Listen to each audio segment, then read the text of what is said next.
Subscribe. So South Africa is one of the not many African countries who are doing so well systematically, economically, politically, and with good infrastructure for its citizens. And sometimes it goes beyond only its citizens, and it's being beneficiary to natives of other African countries living inside South Africa, and then sometimes to other foreigners from other parts of the world. And just like any other African country, South Africa has got their own problem. But in spite of all the problems that SA has got, its citizens barely travel and migrate elsewhere in search of greener pastures at all costs, unlike how natives of other African countries do. Oh yeah, some of us, the problems in our country seems too bad that we had to run away for greener pastures and seek life elsewhere. But that is not the case with South Africans. In the midst of the country's problems and shortcomings, the system still looks okay for the citizens to live a good life. Sometimes people come in my DM with comments like, Bra Jones, South Africa is xenophobic and the country is not safe. It's a crime-prone country and you have to talk about that. It's about time you call a spade a spade. Well, I've already explained and I've had my take as to how the xenophobic and crime comes about in this country, and so I am not going to repeat myself in this video. See, there are negativities that goes on in this country. Yes, it is true, just like any other country, but I'm sorry, I am not going to talk about that, because the good things that are found in this country that I think can be beneficiary to other African natives are so much that they are like a mountain before me that is not allowing me to see the bad ones. In the midst of the crime, South Africans are enjoying free health care and quality one, of course. As crime prone as you think South Africa is, or you see South Africa as, they are enjoying free and quality education. As xenophobic as you see South Africa, it offers grants as monthly allowance for children from age 0 to 18 years whose parents are not working. Maybe someone will say, why don't the government use the grant money to create jobs for the citizens to do, instead of giving them the money every month? It will make them lazy and it will make them not wanting to work and all that. Well, that is your opinion and it is welcome. Yes, it's a good suggestion.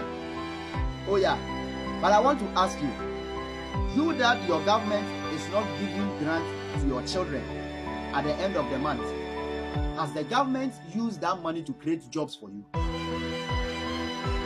Let's stop the hypocrisy. Or you think your government doesn't have the resources to do that for you? That's what you think? Who told you? I tell you, trust me, that they can even do better than what South Africa is doing for its citizens. South Africans will say they are showering the money. Massive respect to the president of South Africa, and we all can learn from him. 160 Palestinians arrived in South Africa. No passports, no visas, nothing. Somehow they got through Nairobi and they landed. And most countries would turn them away. But knowing they come from Gaza and what's going on in Gaza, the president said, no, I'm going to welcome them. And when they arrived at the airport, the people clapped, they cheered, they made them feel so good. That's humanity. That's empathy. That's compassion. That's love. And that's what we all need to learn from. I am so proud of the South African people and the president. What an amazing display of humanity. Don't be dead. My brother from another country, my sister from another country, let us talk. As long as you're here in South Africa, let us have a conversation. I refuse to not call you my brother. I refuse to not call you my sister. Because most of you, you're Africans. And I am an African. Therefore, we are Africans. And that makes us brothers and sisters. But let's talk. Let us have a friendly conversation. We're not fighting, we're just talking. I've been hearing most of you, or I must say some of you, saying South Africans are uneducated. South Africans are unskillful. I was like, maybe I should school them. In South Africa, we have 26 public universities, 9 recognized private universities, over 50 TVET colleges, over 100 registered colleges.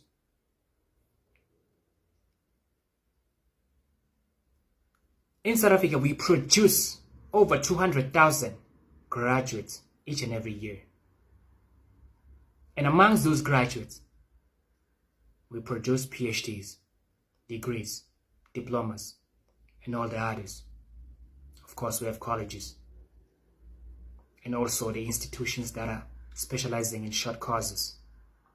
And of course, they do serve with qualifications.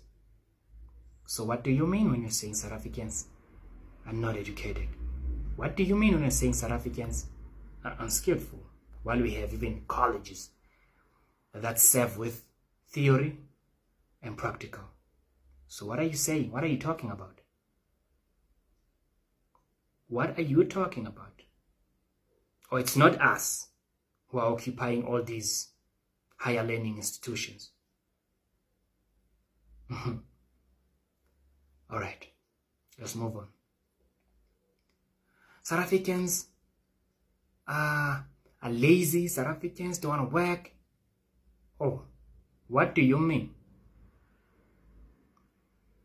How do you measure your hard work? Because of course, laziness, you measure it by looking at South Africans. Then how do you measure your hard work? By selling in the street? By having hair salons? By having workshops where you do your cardboard and where you fix your cars? By having spaza shops?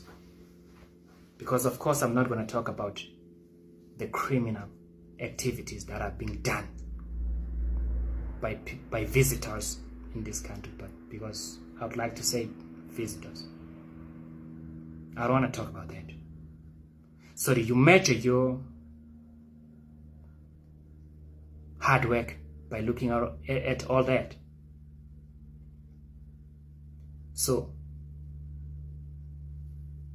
some other way around, you want to tell me that you found South Africans not selling in the street when you came here. You found South Africans not having spaza shops. You found South Africans not having hair salons. You found South Africans not having workshops where they were doing cardboards, where they were fixing cars. So we were not cutting our hair before you come here. We were not having cardboards. We were not fixing any cars here. We were not owning any spaza shops. Is that what you want to say? Is that how you measure your hard work? So just because you've managed to maneuver and kick South Africans out of that market, then you think it's because you are smart, it's because you are educated, it's because you are skillful. Well, from where I stand, everything that you're doing is not a scarce skill. You found South Africans doing it. It's not a scarce skills. You found South Africans doing each and everything that you do here in this country. Don't fool yourself. educated you are, let me school you one more time. Have you ever thought about economic issue?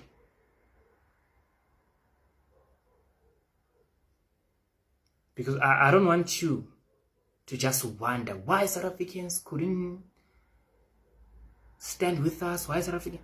No, I want to go straight to the point. I want us to go straight to the point. Have you ever thought about economical issue? Can a South African compete with a person who's coming from a country that has got a weaker currency? Is that possible? Because that's the only tool you use against South Africans, the price. So can a South African compete with a person who's coming from a country that has got a weaker currency? From where I stand, it's not possible. It's not that you are smart. It's not that you have skills that we don't. A South African has to use his or her money here, right here in this country.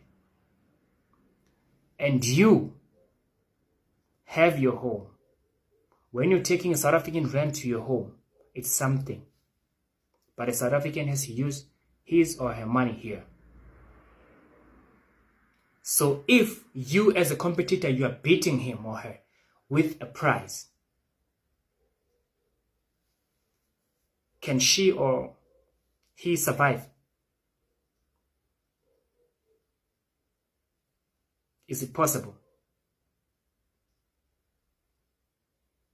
But you are thinking that is being smart. Instead of appreciating the space that you are in, instead of appreciating being in South Africa, because that's the only country you can do that and succeed. This is the only country you can just come and do as you please and succeed. Even in your own countries, you can't do as you please. But here you can do as you please and succeed with it. Whatever that you're doing here, it's not a scarce skill. It's not because you are educated. To prove that you and your education doesn't mean anything. Why are you here? Why is it not helping you like building your country? If you're saying South Africans are lazy, let me tell you more about that. Every day in the morning, South Africans are up taking taxis. Those taxis are already operating up, taking people to those companies to make sure that those companies are functioning and make sure that those industries are functioning. That work is done by South Africans. South Africans are getting full in those buses, going to work. South Africans are getting full in those trains, public transport, all of them, going to work. South Africans are stacking in traffics, going to work.